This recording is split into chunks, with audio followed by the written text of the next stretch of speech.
A new kind of king, Richard the Lionhearted. Many knights and noblemen of England went off to fight in the Crusades, and so did one of England's most famous kings, Richard I. For his courage in battle, Richard became known as Richard the Lionhearted. Richard was tall, golden-haired, strong, and broad-shouldered. He looked exactly like a king, but Richard the Lionhearted spent very little time of his reign being a king. When he was still a prince, he heard that Jerusalem had been recaptured by Saladin. And from that moment on, Richard's only desire was to go and fight in the Crusades. 2 years later, Richard's father died. In 1189, Richard was crowned King of England. As soon as he became king, he started to sell off his possessions so that he could raise an army to take on the crusade. He declared, "I would sell London itself if only I could find the man to buy it." And as soon as he had enough money, Richard left England and stayed away for years and years. Almost everyone was angry, one medieval historian tells us, and the king would leave his own kingdom with so much speed as though he didn't care anything about it. When Richard arrived in the Holy Land, he joined forces with the King of France and the Duke of Austria. But soon he quarreled with the King of France, who decided that it would be easier to go back to France than to keep dealing with Richard. And then Richard announced that the Duke of Austria shouldn't be flying his banner next to Richard's. After all, Richard was a king and the Duke was just a duke. When the Duke refused to remove his banner, Richard told his men to go steal the banner and throw it in the mud. At this, the Duke took his soldiers and went home, kind of childish. Richard had lost all of his allies. Richard marched on towards Jerusalem with his English crusaders, but Saladin's army came out to meet him and kept him from ever reaching the city. Once Richard fought his way into sight of Jerusalem, but although his armies gazed at it longingly, Richard himself would not turn his gaze toward it. "I will not even look," he announced, "at the walls of the city which God himself will not allow me to deliver." Meanwhile, Richard started hearing rumors from home. His younger brother John was trying to steal his throne. So Richard started back to England to protect his crown. He decided to take a shortcut across Austria and ran into none other than the Duke of Austria. That guy, he put his flag in the mud. Remember that? The Duke hadn't forgotten Richard's insults, so he took Richard and shut him up in a tall prison tower. No one knew where Richard was. All of England mourned over his death, except, of course, for John, his little brother who was trying to take over, remember? Yes, only taken over. Listen. And Richard himself lay on a heap of dirty straw, staring through his tiny barred window at the blue of the sky. But one person did not believe that Richard was dead. According to legend, Richard's faithful friend Blondel crisscrossed Europe on foot, peering into every dungeon and pausing outside every fortress. He would sing an English song and pause to see whether anyone answered, but usually French or German or Italian faces would peer over the battlements, not understanding the English words. Blondel made his way down the winding green shores of Danube, passing and singing at each castle. It was almost dark one night when he halted at one tall, grim tower, wondering whether the inhabitants might give him a bed for the night. He sat down at the base of the tower, leaning his back against the cold stone, and as he pondered, he idly hummed the first lines of an old, old tune, Greensleeves. As his voice trailed off into silence, he heard the second line hummed waveringly from far above him. Blondel leaped to his feet. He sang the third line, and a voice sang out the fourth line in English. He looked up and saw Richard's blonde head, dirty and matted, his beard grown long and ragged in the window far above. Blondel went back to England and announced, "Richard is alive." Most of England rejoiced to hear it. They sent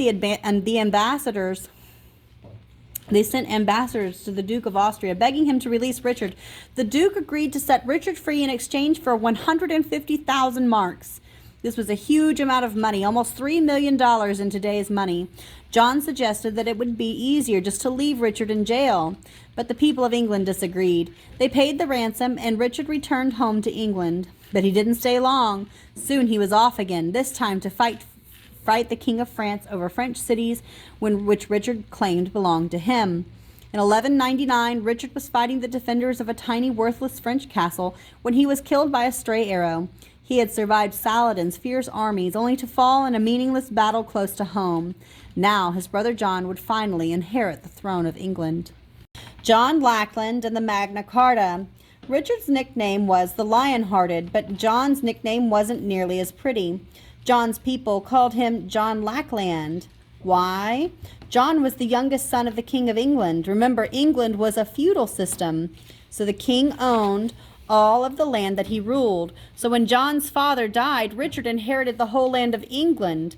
John didn't inherit any of it. He lacked land. But when Richard died, John became the king. Now he wasn't John Lackland. Remember, he acted as king while Richard was away. Yes, So he didn't have any of the land. He was the king and owner of all of England after Richard died. John's older brother, Richard, had always treated him like a little boy who couldn't possibly rule a country. While Richard was away at war, John tried his best to claim the throne. But when Richard came home and took the throne back, he laughed at his little brother. "What a child you are," Richard said, and ordered the cook to fix John his favorite supper to cheer him up. And John was 27 years old. So when John became king, he was determined to show that he was strong. It was a strong, grown-up ruler. But he had all sorts of troubles. For one thing, he wasn't tall and golden-haired like Richard. He was short, plump, and losing his hair. The noblemen of England didn't respect him, and the King of France was trying to take away the castles that England owned over in France. John knew that if he could defeat the French king, he could prove that he was a great warrior like his older brother. So he fought battle after battle in France. These battles cost money, so he had to pay his soldiers, feed them, and buy horses for them. So to raise money, John came up with ideas to get more money from his noblemen. He declared that in emergencies like wars with France, his noblemen owed him extra money. Remember, it's a feudal system, so the noblemen are taking money from the peasants that work their land. He announced that whenever a nobleman died and left his land to his son, the son would have to pay extra money to the king, and a tax on inheritance. So if he inherited his land, he would have to pay a tax to the king. And furthermore, if the son was still a child, John could take control of the nobleman's land and make money from it. Now, all of these were ways that kings raised extra money before John came to the throne, but John used them to raise lots of money. Soon his noblemen started to feel poor. John became more and more unpopular, and then John did something that was even more tyrannical. He ordered his nephew, the only other possible heir to the English throne, murdered. Finally, the noblemen revolted. They gathered together into an army, marched into London, England's capital city, and captured it. We call this a civil war, when soldiers are fighting in their own country against their own people. John realized that he wouldn't be able to recapture London, so in the summer of 1215, he dressed himself in his royal robes, gathered his court together, and went out to meet the rebels at a field called Runnymede. At Runnymede, the nobleman presented John with a paper and told him to sign it. The paper described new laws that the king had to follow.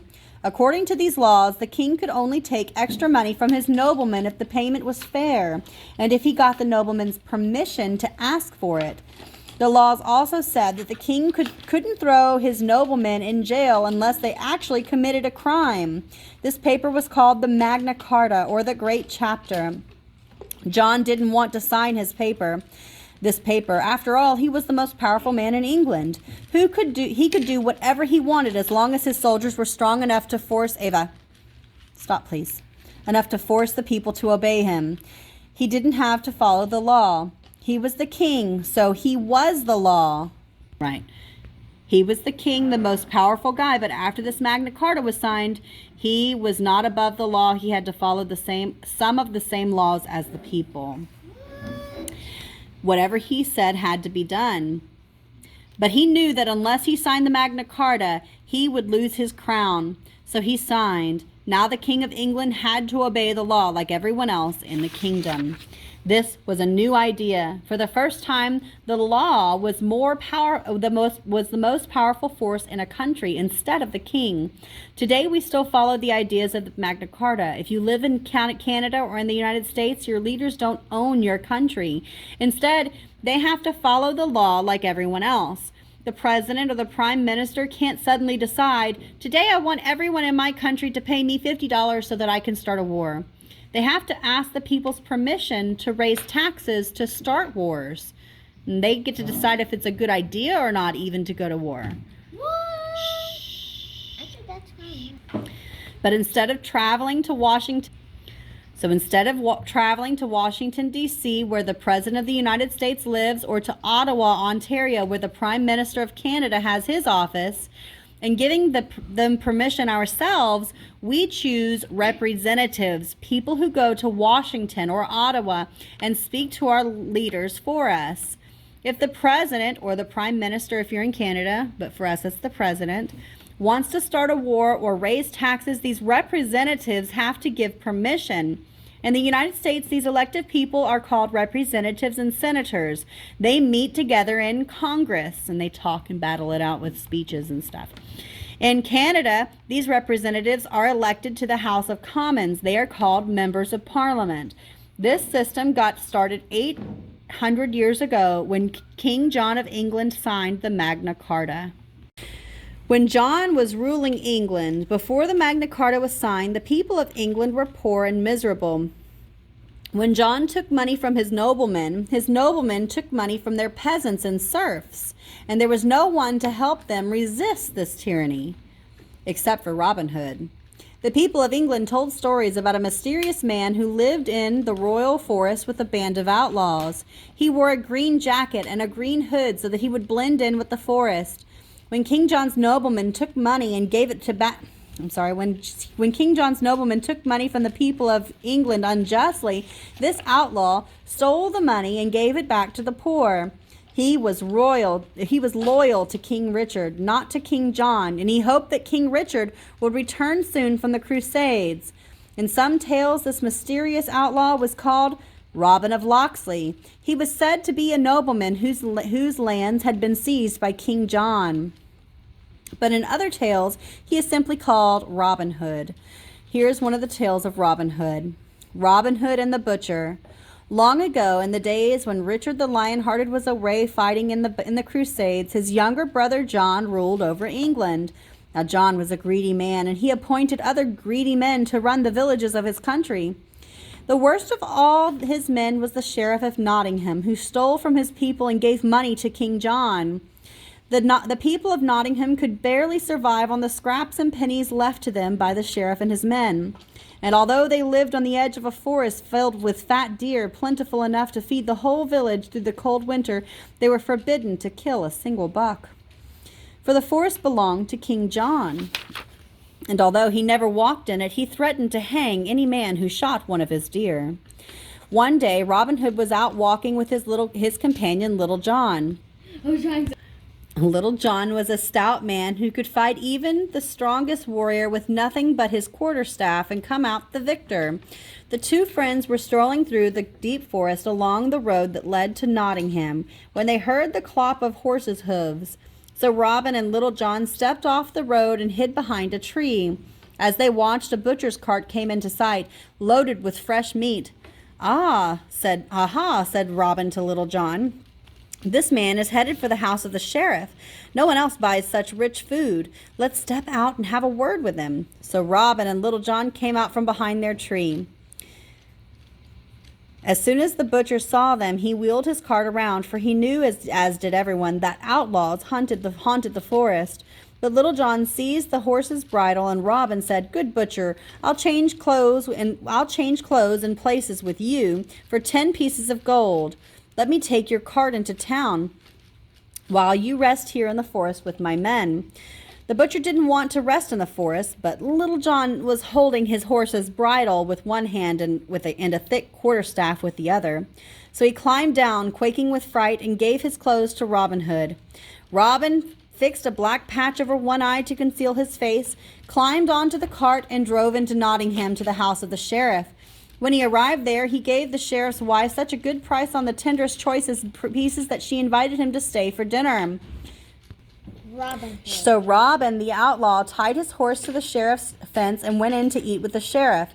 He sat at the table, chuckling to himself as the sheriff complained about that pestilential nuisance Robin Hood.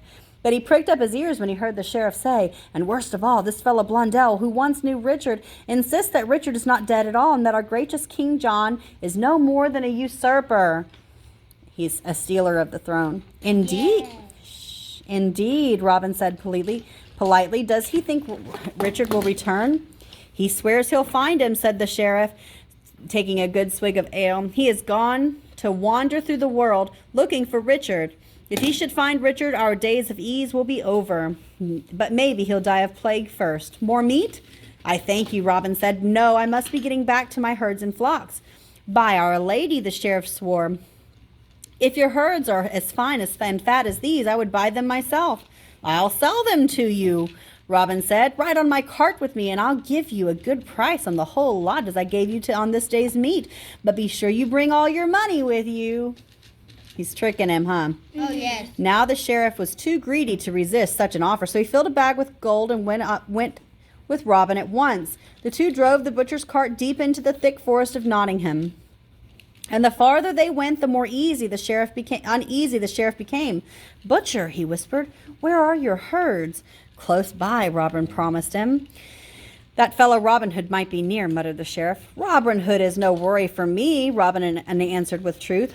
"But we need go no further. Just let me call my herdsmen." And with that he put his horn to his lips and blew 3 clear notes. At once a huge herd of fat deer poured across the road in front of him. And just after came a crowd of men in green, with bows on their backs and quarterstaffs in their hands. At the sight of them, the sheriff turned white and began to shake with fear. "These are my men," said Robin, pulling off his eye patch, "and those deer are my herds. They roam the forest, protected by John's unjust laws, while the people of Nottingham starve. But you've brought them money to buy the meat. Hand over your bag, Sir Sheriff." The sheriff, his hands trembling with dread, handed over his money. Little John spread his cloak on the road and poured out a river of gold into it, while Robin's men shouted their approval. "Take him to the edge of the forest, blindfold him and leave him there," Robin ordered. "Let him go back and tell John that the people of Nottingham serve King Richard, not the cruel prince who starves and beggars them. Long live Richard, King of England! Long live Richard, King of England!" All the men cheered, but the sheriff snarled, "One day I'll hang you, Robin Hood, and all your men too." "Perhaps you will," Robin Hood said, "but first you'll have to learn the difference between a butcher and an outlaw."